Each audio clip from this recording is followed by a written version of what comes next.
1/4 cup ময়দা দিয়ে 3 বার দিতে হবে। 3 বার দিলাম।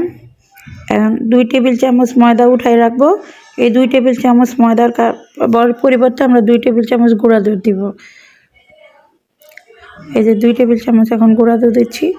এখন আমরা দিব 1/4 কাপ কোকো পাউডার, আর সামান্য একটু লবণ দিব, আর 1 চা চামচ বেকিং পাউডার দিব। এটা হলো 4 ডিমের। এখন খুব ভালোভাবে চেলে মিক্সড করে রেখে দিব এক সাইডে।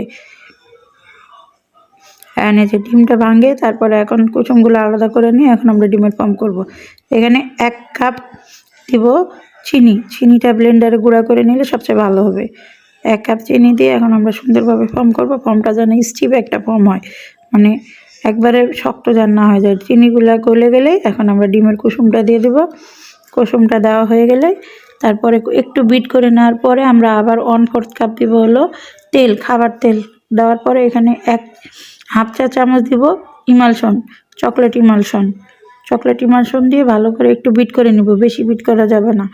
1 মিনিটের মতো বিট করে নিয়ে এখন ওই যে আগে থেকে চালে রাখা শুকনো উপকরণগুলো, ময়দার মিশ্রণটা খুব হালকা হাতে সুন্দরভাবে মিক্সড করে নিব। আর একটু একটু করে দুধ দিব, দুধও দিব 1/4 কাপ। সুন্দরভাবে দিব আর একটু করে মিক্সড করব। যখন ভালোভাবে মিক্সড করা হয়ে যাবে, দেখি সবগুলো ময়দা একসাথে দুধের সাথে মিক্সড হয়ে গেছে, তখনই আমরা আর মিক্সড করব না। এখন হলো মোল্ডের মধ্যে ঢালে দেব। আর চুলাটা আগে গরম করে রাখবো। মোল্ডের মধ্যে ঢালার সাথে সাথে নিয়ে যে চুলার মধ্যে প্রথমে 5 মিনিট হাই হিটে গরম করে নিয়ে তারপরে চুলার আঁচটা মিডিয়াম আঁচে রাখবো। আর 20 মিনিট পরে আমরা কেকটা চেক করা শুরু করব যে হয়েছে কি না হয়েছে। যদি দেখি ক্লিন হয়ে গেছে তাহলে উঠাই ফেলব। আমি আমার পাতিলটাকে 5 মিনিট গরম করে নিয়েছি হাই হিটে। এখন আমি কেকটা দিয়ে দিচ্ছি। কেকটা দিয়ে 20 মিনিট পর আমি কেকটা চেক করা শুরু করব।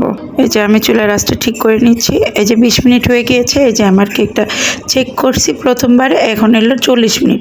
40 মিনিটে আমার কেকটা পারফেক্ট হয়ে গেছে। দেখেন কতটা সফট আর ইয়ামি হয়েছে।